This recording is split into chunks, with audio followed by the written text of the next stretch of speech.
Salisbury Council residents, welcome to another episode of Bricks and Mortar TV. Well, it's Mad March, most certainly, Adrian. We're leading into the third week of our open inspection and all things market activity. The biggest talking point and hype surrounding the COVID-19 coronavirus. What does it mean for our marketplace? Folks, grab a seat. We're going to talk real candidly with you as to what we're finding live being on the ground in your marketplace versus all that media hype. We've been through a similar marketplace back in 2008, 2009 when the GFC rocked the world economy. So I'm going to share with you where the potential implications will be for the coming months and weeks, what it means for us, whether you're a local homeowner, a buyer and or an investor. And Adrian's going to ask me some really open and candid questions around where I foresee our marketplace from within the next 90 days plus onwards. So Adrian, we had 8 open inspections on the weekend. We met 78 groups, 78 buyers actively looking through our properties. Second weekend of March, what can you tell us we experienced with those buyers? Yeah, certainly. As you said, 78 groups through that. And that's a serious number. That's showing that there's some serious buyers out there in the community, which is absolutely amazing to see. Now, the feature property we had from the weekend was 37 Bedell Street in Burton. Yep. Now, that is the 4-bed, 1-bath. It's brought on the market at 330 to 360,000. Multiple offers now have gone under contract. Brilliant. Can't disclose that result because we still are under contract. Leading into 9 Manara Drive in Salisbury North. 4-bed, 2-bath, 2-living, big family house, brought to market with that new paint and so forth. Also on the market at 330 to 360. Have also gone under contract with a great result there. However, can't disclose that also because we're still under contract. Leading to our last one in Burton, 13 Alice Crescent, 3-bed, 2-bath. Where we're likely also to go under contract this week as well. Excellent. Now, what I'm hearing, Adrian, is all 3 properties exceptionally well presented, modestly improved with paint, new floorings, but what a vast variance in property types. Obviously, we go from Manara Drive, 4-bed, 2-bath, 2 living areas, big block, ideal for the family, then scaling it back to 37 Bedell Street, which probably had the strongest buyer demand of all properties on the weekend, and 78 buyers we met, being 4-bed, 1-bath, but again, 2 living areas, exceptional presentation.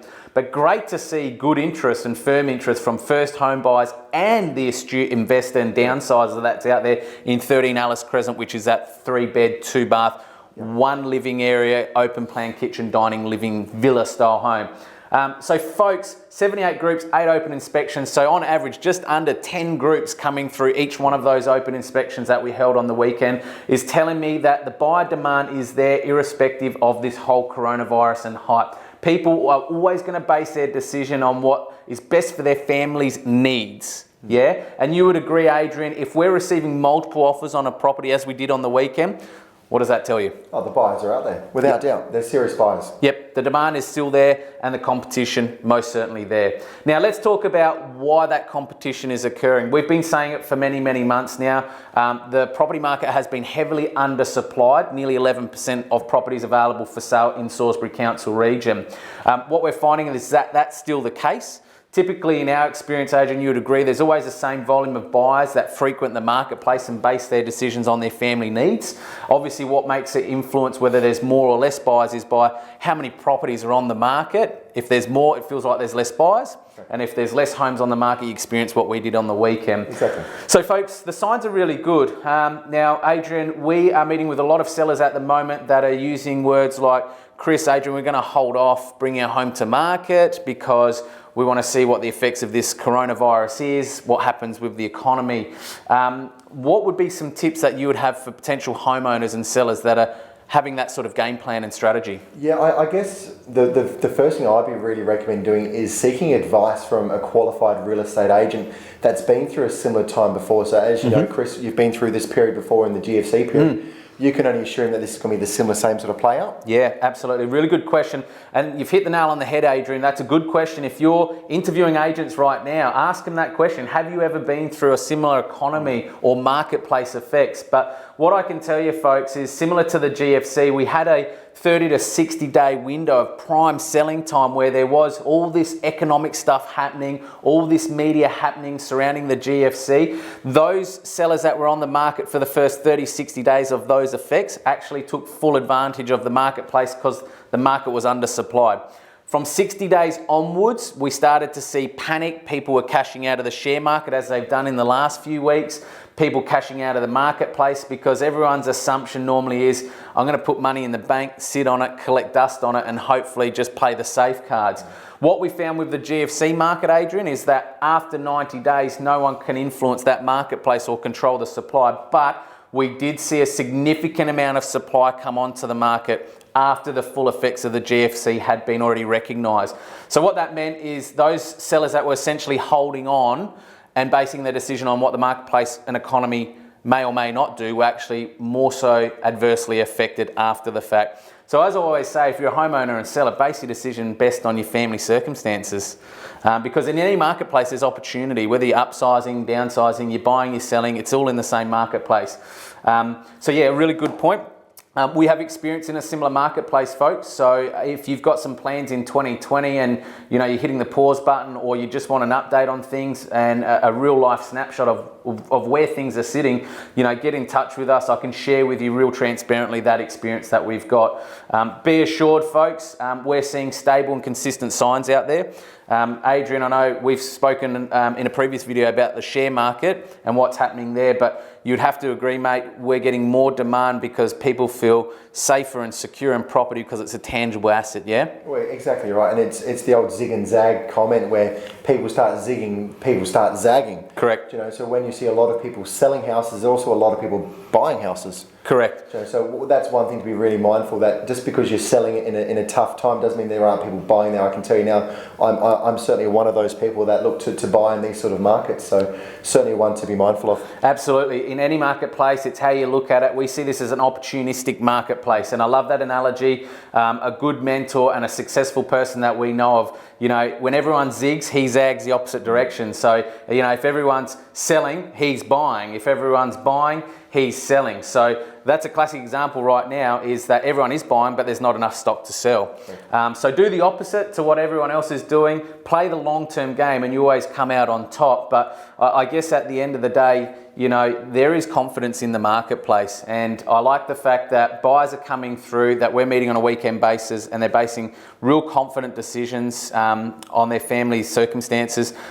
There's no concern with lending, Adrian, at the moment? No, not at all. Absolutely none. Yep, so any contracts we're getting, obviously we're doing a lot of due diligence in qualifying it, but we haven't had a decline for quite some time, yeah? We probably haven't had a decline for a good 6 to 9 months. Yep. The only thing there is it's a bit slower in that turnaround time. So NAB Bank's around the 22 days. Mm-hmm. Only a month or so goes around the 2 to 5 days. So that's the one thing to be mindful of, mm-hmm. is just to put a longer finance period on there. Instead of going 2 weeks, it might be 3 to 4 weeks. Absolutely. And folks, just wanted to share with you again, I know many people, and I have a large influence or network of people I know that deal with property. And I can tell you now, there's a certain individual I know that in the GFC market of 08, they absolutely prospered. They bought their first property, and to this day, they've got over 500 properties, to the point that they've actually cashed out of their job. They don't work full-time, they work for themselves, and they actually employ people, and property is their full-time business. And that GFC market and economy was the vehicle for them to create that, because like always,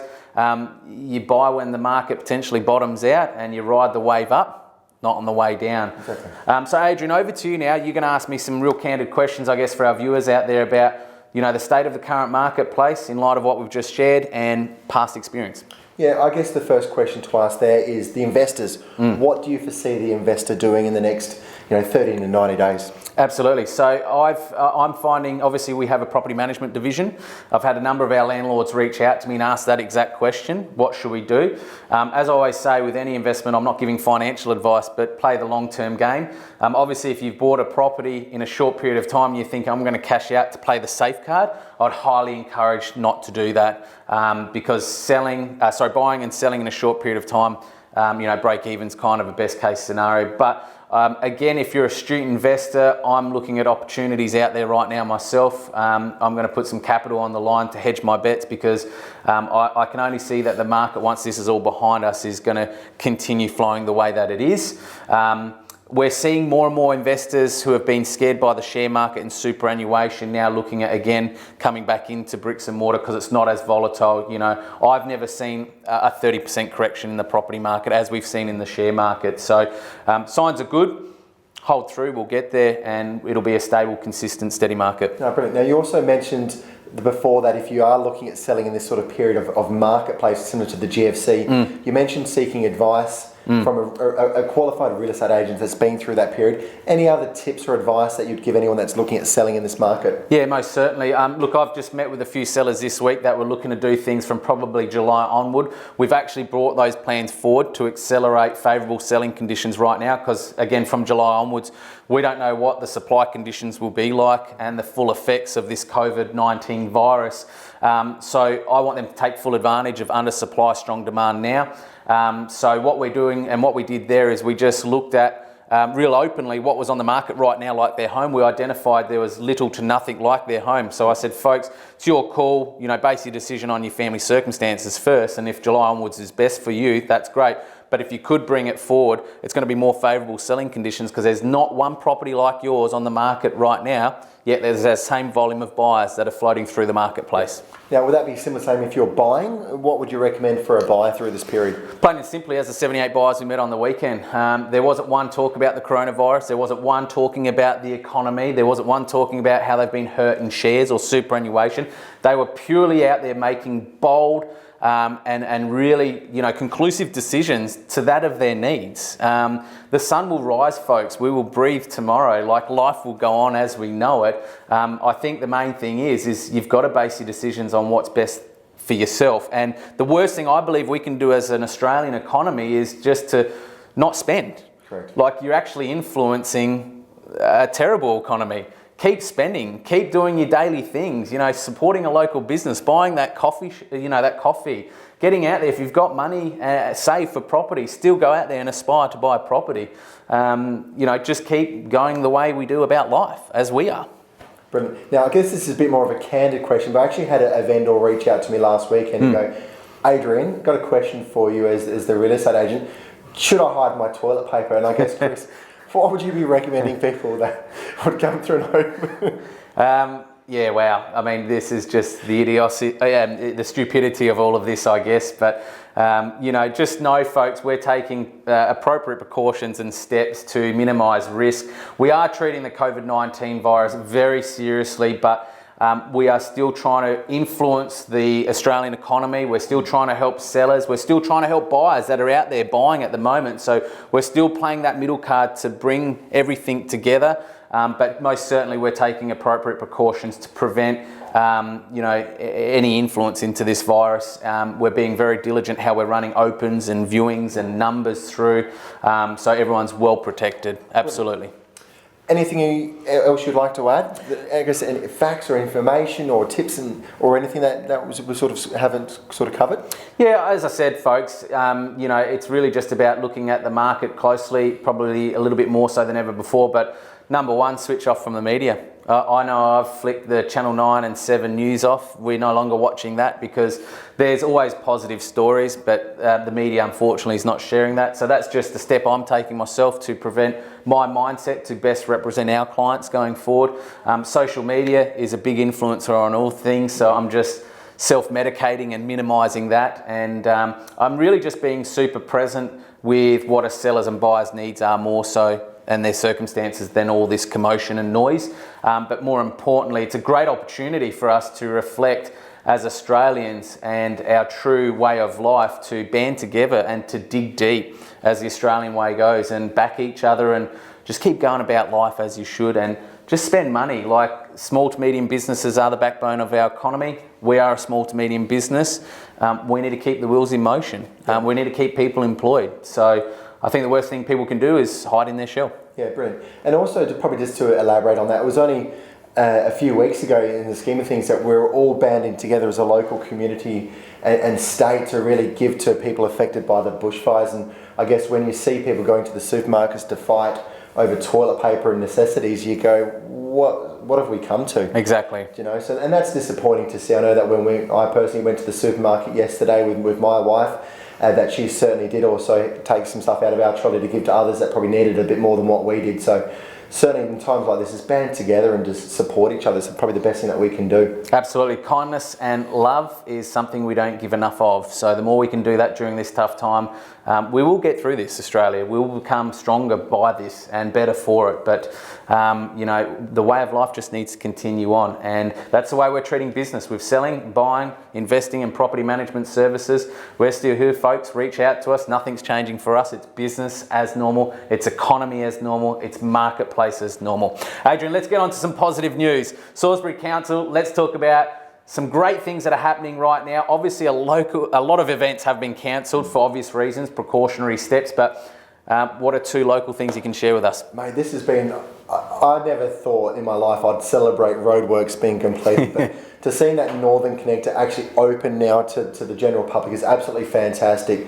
You know, what an investment and great decision by the government here in South Australia, that we can finally get almost the south to north corridor connected, bringing Adelaide that step closer to the Barossa and those necessities out there. So that's well and truly alive and kicking goal. So great there. And the speed limit 110. Just changed Wednesday the 18th of March. So I truly believe, folks, you know, regardless of this coronavirus, there's been lots happening leading up before this point of the coronavirus that the state government, local councils and national governments have been investing heavily into our marketplace and economy that I think will future-proof ourselves to get through this. The Northern Connector is probably the biggest key to unlock the North, and it will be the gateway to a stable marketplace and a stable economy going forward.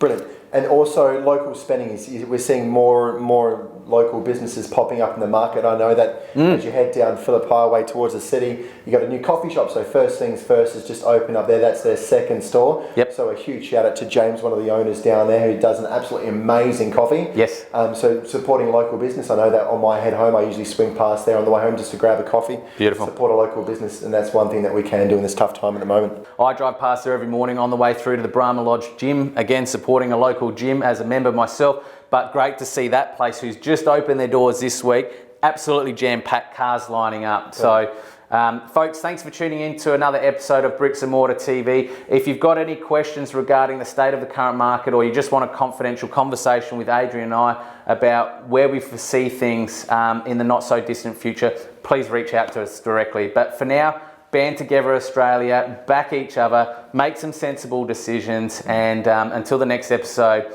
it's bye for now. Cheers.